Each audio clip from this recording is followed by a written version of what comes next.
Direct tax code हमारे taxation system में GST के बाद होने वाला दूसरा सबसे बड़ा बदलाव हो सकता है। आने वाले कुछ महीने में डायरेक्ट टैक्स कोड हमारे डायरेक्ट टैक्स सिस्टम को टोटली बदल देगा और जो फिलहाल करंट इनकम टैक्स एक्ट हम फॉलो करते हैं उसको रिप्लेस कर सकता है आने वाले कुछ महीने में, और अप्रैल 2025 से डायरेक्ट टैक्स कोड एप्लीकेबल हो सकता है।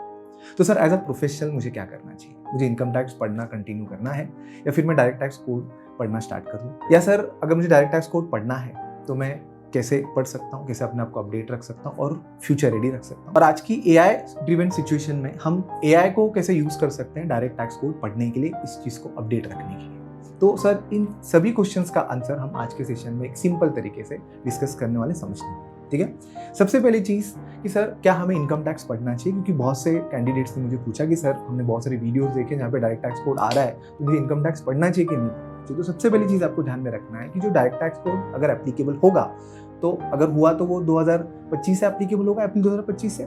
तो सर मार्च 2025 तक आपकी तो करंट इनकम टैक्स के हिसाब से ही चीज़ें फॉलो हो रही होंगी। तो अगर आप किसी कंपनी में ज्वाइन करते हैं, किसी एंटिटी में ज्वाइन करते हैं या कुछ केसेस आपको हैंडल करना हुआ प्रीवियस के, तो वो तो आपके करंट इनकम टैक्स के हिसाब से होंगे।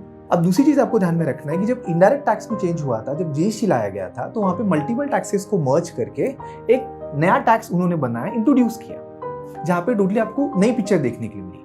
बट डायरेक्ट टैक्स में आपको ऐसा देखने के लिए नहीं मिलेगा। डायरेक्ट टैक्स में जो आपका इनकम टैक्स एक्ट है उसकी बहुत सारी चीजें आपको डायरेक्ट टैक्स कोड में सेम देखने के लिए मिल सकती है। जैसे यहाँ पे 5 हेड्स ऑफ इनकम है, तो सर वहां पे भी 5 हेड्स ऑफ इनकम आपको देखने के लिए मिलेगा।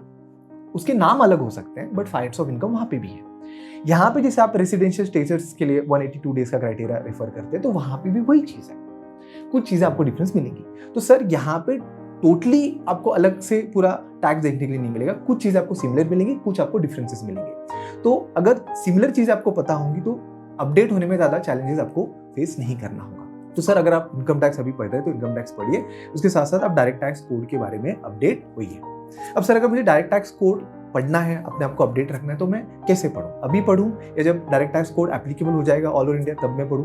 तो सर अगर आपको फ्यूचर रेडी रहना है तो आज से प्रिपरेशन चालू कर दीजिए। क्योंकि जब जीएसटी आया था जुलाई 2017 में, तो उसका जो मॉडल है, जो लॉ है, वो 2016 में ही इंट्रोड्यूस हो गया था। तो बहुत सारे जो प्रोफेशनल हैं जिनको फ्यूचर रेडी होना था, उन्होंने 2016 से प्रिपरेशन चालू कर दी थी। तो आज के डेट में भी अगर इतने बड़े बदलाव को आपको एक्सेप्ट करके, इसको यूज करके अगर आपको आगे बढ़ना है, तो आप आज से ही प्रिपरेशन करना चालू कर दें। बट क्वेश्चन आता है कि हम प्रिपरेशन करें कैसे? क्योंकि जो डायरेक्ट टैक्स कोड है 2025 में आएगा, 2025 का कोई लॉ अभी तक हमें मिला नहीं, कोई ड्राफ्ट हमें ऑनलाइन मिला नहीं है। तो सर जो डायरेक्ट टैक्स कोड है ये 2010 में भी लाया गया था, उस टाइम पे ये पास नहीं हुआ।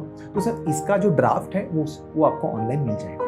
तो जो ड्राफ्ट होगा उसके बेस पे आप 2025 में जो डायरेक्ट टैक्स कोड एप्लीकेबल होने वाला है उसकी प्रिपरेशन धीरे धीरे चालू कर सकते हैं। क्योंकि जो डायरेक्ट टैक्स कोड का ड्राफ्ट है उसमें कुछ चेंजेस करके उसी ड्राफ्ट को शायद वो इम्प्लीमेंट करे। तो सर अगर आप डायरेक्ट टैक्स कोड 2010 का ड्राफ्ट भी रेफर करके प्रिपरेशन करते हैं तो आप फ्यूचर रेडी रह सकते हैं। तो सिंपल तरीके से आपको डायरेक्ट टैक्स कोड 2010 को रेफर करते हुए अपने आप को अपडेट आज से रखना चालू करना है। एंड तीसरी सबसे इंपॉर्टेंट चीज है कि हम एआई को कैसे यूज कर सकते हैं डायरेक्ट टैक्स कोड पढ़ने के लिए। क्योंकि जो लॉ की लैंग्वेजेस होती हैं वो थोड़ा टेक्निकल होता है, एक आम इंसान को समझने में, पढ़ने में थोड़ी चैलेंजेस फेस होती हैं। तो होता क्या है कि जब तक उस चीज़ को कोई सिंपल लेमन लैंग्वेज में एक्सप्लेन ना करे तब तक उस चीज़ को हम ज़्यादा अच्छे तरीके से कैच नहीं कर पाते। तो सर यही रोल आता है एआई का। हम एआई को हमारा टीचर बनाएंगे और एआई से हम डायरेक्ट टैक्स को धीरे धीरे पढ़ना चालू करेंगे। तो सर आज का हमारा जो सेशन है वो इसी बारे में है कि हम एआई को यूज करके कैसे हम डायरेक्ट टैक्स कोड में अपडेट रह सकते हैं, उसी को आज के सेशन में हम यहाँ पे सिंपल तरीके से समझने वाले हैं। सर फटाफट से हम सिस्टम पे आ जाते हैं। तो यहाँ पे मैंने 2 पीडीएफ फाइलें डाउनलोड करके यहाँ पे रखी हुई हैं। पहला मेरे पास डायरेक्ट टैक्स कोड 2010 का ड्राफ्ट है, ये आपको ऑनलाइन मिल जाएगा। इसके बाद मेरे पास इनकम टैक्स एक्ट 1961 का ड्राफ्ट है, ये भी आपको ऑनलाइन मिल जाएगा, नहीं तो आपको लिंक मिल जाएगा, मैं गूगल ड्राइव की लिंक डिस्क्रिप्शन में आपको प्रोवाइड कर दूंगा। अगर आप देखें तो यहाँ पे direct tax code total 417 page का है। अब ये डायरेक्ट टैक्स कोड अगर आप पढ़ने बैठें तो हो सकता है आपके पास उतना टाइम भी ना हो, और अगर टाइम है भी तो ये लैंग्वेज जो है वो शायद आपको उतना बेटर समझ में ना आए। करेक्ट है? तो सर हम यहाँ पे एआई को टीचर बनाएंगे और उसको एक बहुत इन डिटेल प्रॉम्प्ट लिखेंगे और उनसे जो है हम डायरेक्ट टैक्स कोड की प्रिपरेशन करना स्टार्ट करेंगे। ठीक है? तो सर हम फटाफट से हमारे एआई टूल में आ जाते हैं, दैट इज चैट जीपीटी, जहाँ पे हमने हमारी दोनों पीडीएफ फाइलें हैं उसको अटैच कर दिए। करेक्ट है? और हमने यहाँ पे एक डिटेल में उनको पूरा जो प्रॉम्प्टिंग है वो प्रोवाइड किया, क्योंकि जितना ज़्यादा आप डिटेल में कॉन्टेक्स्ट दोगे प्रॉम्प्टिंग लिखोगे उतना आपको बेटर क्वालिटी आंसर मिलेगा। तो मैंने यहाँ पे एंटर कर दिया और मैंने उनको फर्स्ट क्वेश्चन भी साथ में पूछ लिया है कि जो हमारा डायरेक्ट टैक्स कोड जो 2010 है फिलहाल हमारे पास, उसमें कितने सेक्शंस होने वाले हैं और कितने शेड्यूल होने वाले हैं। तो एक चीज़ ध्यान रखना कि यहाँ पे उन्होंने सेक्शंस को क्लॉजेस बोले हुए हैं, तो टोटल आपको 319 सेक्शन मतलब क्लॉजेस, और जो शेड्यूल आपको देखने के लिए मिल रहा है वो 22nd शेड्यूल है। इस चीज को वेरीफाई करेंगे। और अगर हम हमारे इनकम टैक्स एक्ट को रेफर करें तो इनकम टैक्स एक्ट में हमारे पास जो टोटल नंबर वाइज सेक्शन है वो 298 है, बट सबसेक्शन वगैरह मिला के वो 500-600 चले जाते हैं, और जो शेड्यूल है वो 14 है। तो सर क्या इसने परफेक्टली आंसर किया, एक बार हम वेरीफाई कर लेंगे क्या इसने परफेक्टली आंसर किया है, करेक्ट है। तो सर यहाँ पे इसने जो हमारा करंट एक्ट है 298 परफेक्टली, यहाँ पे 319, यहाँ पे 14 शेड्यूल, यहाँ पे 22nd शेड्यूल, मतलब ये पीडीएफ प्रॉपरली रीड कर रहा है, करेक्ट है। और इसने प्रॉपरली हमें यहाँ पे एक समराइज तरीके से रिप्लाई भी कर दिया, जिससे कि अगर मुझे कोई इंटरव्यू में पूछे तो मैं फटाफट से आंसर भी कर पाऊँ। तो आई होप आपको क्लियर हो रहा है कि हमें एआई को कैसे यूज करना है हमारा डायरेक्ट टैक्स कोड या कोई भी आज के डेट में अकाउंटिंग, टैक्सेशन, फाइनेंस वर्क को परफॉर्म करने के लिए, करेक्ट है। और आने वाले सेशंस में मैं कुछ चैलेंजेस भी आपको देने वाला हूँ एआई टूल्स के, जिससे कि आप भी जो प्रॉम्प्टिंग है जो हमने लिखा हुआ उसकी आप प्रैक्टिस कर पाए, ठीक है।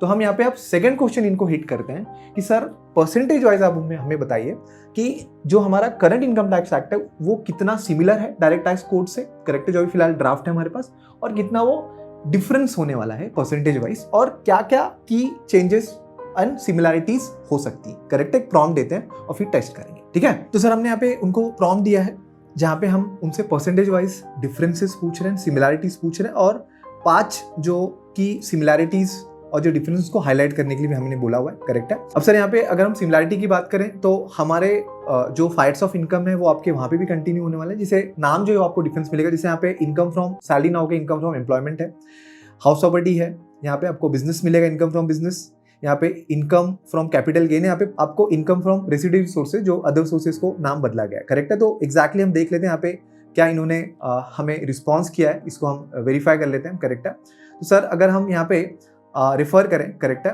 तो यहाँ पे जो एआई हमें रिस्पॉन्स कर रहा है कि अप्रॉक्स 70 to 75% जो चीज़ें हैं, करेक्ट है, वो आपको सिमिलर देखने के लिए मिलेगी, ऐसा एआई बता रहा है, करेक्ट है। क्योंकि हमने पूरी जो लिस्ट है अभी तक हमने उसको रेफर नहीं करी, हम भी प्रिपरेशन कर रहे हैं, करेक्ट है। और 25 से लेकर 30% जो है वो आपको डिफरेंस देखने के लिए मिलेगा, करेक्ट है।